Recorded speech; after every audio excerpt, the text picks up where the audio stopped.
Hi and welcome to Mondraker TV. In this video we are going to be taking a detailed look at forward geometry. Now this is the geometry concept released by Mondraker way back in 2013, and this is responsible for the start of the evolution to long, low and slack geometry that's so familiar on mountain bikes today.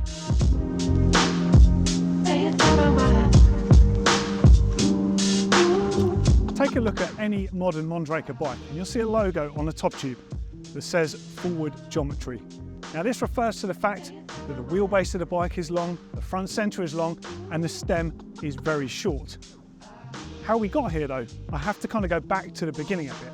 So the roots of Mondraker come from the world of downhill racing.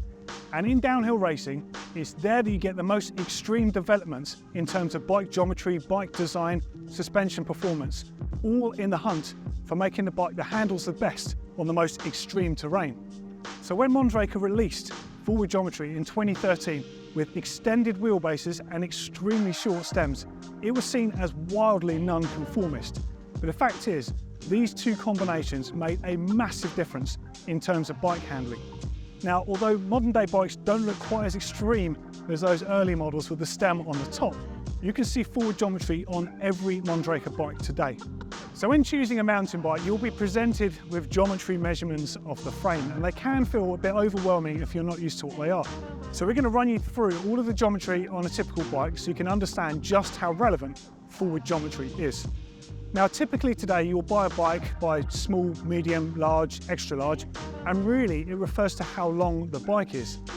But back in the day, the way that you would buy mountain bikes is actually referred to in the height of the bikes, and as we know now, this is incorrect. So the height of the bike is the seat tube length, and that is the measurement taken from the centre of the axle down here to the top of the frame. Accordingly, you would buy a frame that could be 16 inch, 17 inch, 18 inch, and all this accounted for really was how long the bike felt when you were sat down, which we now know is completely wrong. So let's run through all of these measurements in detail. So as I just said, the height of the frame is measured to the top here. But on modern mountain bikes, this is less important. It's more about the length. So when you're sat down, you need to know your top tube length. This is measured from the centre of the seat tube to the centre of the head tube there. On some bikes, because the geometry is quite extreme and the angles of the top tube will slope down, it won't necessarily be accurate to what you feel. So the effective top tube measurement is measured instead, and that is from the centre of the head tube horizontally across to where it meets with the seat tube, and that gives you an accurate feeling of how long the bike is when you're sat down. Next up, you have the seat tube angle. This is simply the angle of the seat tube. Ideally on a mountain bike, you want it to be slightly steeper so it gives you a neutralised position, as opposed to older bikes that were really slack, and therefore your weight bias would be to the back of the bike. Now measuring the seat tube angle isn't as easy as it sounds, because if you measure it here, you won't get an accurate reading, which is why you have effective seat tube angle, because of the fact the shock absorbers and the suspension units on bikes quite often interrupt this seat tube. And you measure this from the bottom bracket axle here to the top of the frame, and you draw a virtual line. That will give you your seat tube angle. The head tube angle at the front of the bike, quite simply, is the angle of your steering, so your steering axis. A slacker number will mean calmer handling. A steeper number will mean more responsive handling. Now, neither of these are bad things, they're for different purposes. Downhill bikes will be extremely slack, cross-country bikes will be slightly steeper. Each has a place. Next up, we're going to talk about the length of the bike in terms of the wheelbase. So your total wheelbase of a bike is from the front wheel axle, simply put, to the rear wheel axle. The shorter the wheelbase, the more agile a bike can feel, but sometimes nervous. The longer wheelbase bikes, the more stable a bike can feel. And there's two measurements within that correlate to how your bike will handle off-road. There's the chainstay length, often referred to as the rear centre, which is measured from the rear axle to the bottom bracket axle. And then there's the front centre, which is measured from the bottom bracket axle to the front wheel axle.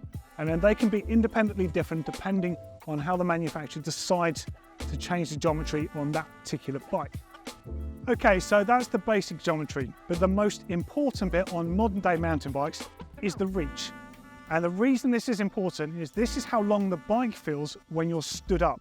As we know, when you're riding off-road, all of your dynamic movement happens when you're out of the saddle and you're stood up. When you're sat down, the top tube length will be responsible for how long the bike feels, obviously when you're sat. But when you're stood up, it means nothing. The reach measurement calculates the distance between your feet and your hands. And you calculate this by drawing a vertical line through the bottom bracket shell, and you meet it with a horizontal line to the center of the head tube. And you calculate this by drawing a vertical line down through the bottom bracket shell, and you meet this with a horizontal line to the top of the head tube there. So the height that you get in this calculation is known as the stack. Now this is really important on bikes like cross-country bikes, where you need a nice low efficient position, but the more important measurement across the board on mountain bikes is the reach, so that is the length. And the reason this is so important is when you're out of the saddle on a bike, if you had a bike with short reach, effectively your feet would be closer to your hands. And what that means is you're going to be upright on the bike, so you'll be like a pendulum, so you'll have more influence on your body weight on the bike in a negative way. If your feet and your hands are further apart, you're more stable, you're forming a better shape on the bike. Now this is the basis of forward geometry. Okay, so back in 2013 when Mondraker released this, the typical reach measurement you would find on mountain bikes in a size large with travel around 140 to 160 millimeters on the back end would have been anywhere between 415 and 430 millimeter reach, yeah? And then the stem length would have been anywhere from 70 to 80 millimeters, which just sounds hilarious compared to what this was. Now the effect of that, when you sat down, no problem, the bike felt nice and roomy, not a problem. But when you were stood up, the fact that the wheels were closer together essentially meant when you're going down steeper terrain, you needed to lean back off the back of the bike to get your weight behind the front axle. So it really did feel like you could be pitched over the bars at any time.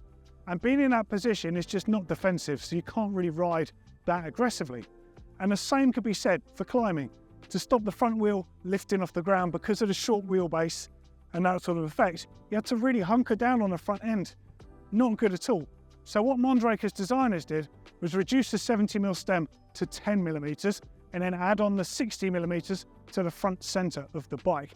This had a dramatic effect in terms of handling. So firstly, the long wheelbase made the bike feel incredibly stable at speed and the steep stuff and through the rough.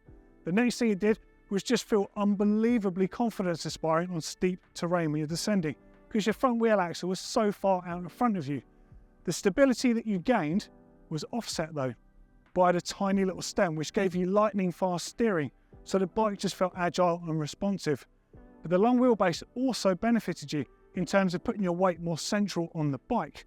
The cool thing about this is when you're climbing, the front end has more weight on it and you don't need to lean down so much on the front end. But how did they get to doing this in the first place? Well, it obviously came from the world of downhill racing because, like I said at the beginning of the video, this is where the development comes in. Now, downhill bikes were famous for getting slacker and slacker in search of stability through the rough and the steep terrain.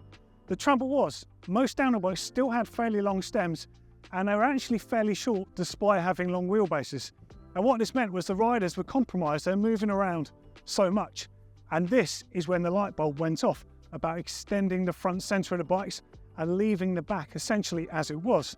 As you can see on this frame, it's a bit of a cut and shut. That's where the existing head tube, so the old head tube would have been. And this is a big CNC block that was machined on the front to extend that wheelbase. That enabled the direct mount stem right on the top there. So you got the long wheelbase, the slack head angle, and the rider that's neutral on the bike. This meant the rider was more confident and able to make faster movements when needed to weight the bike in different ways.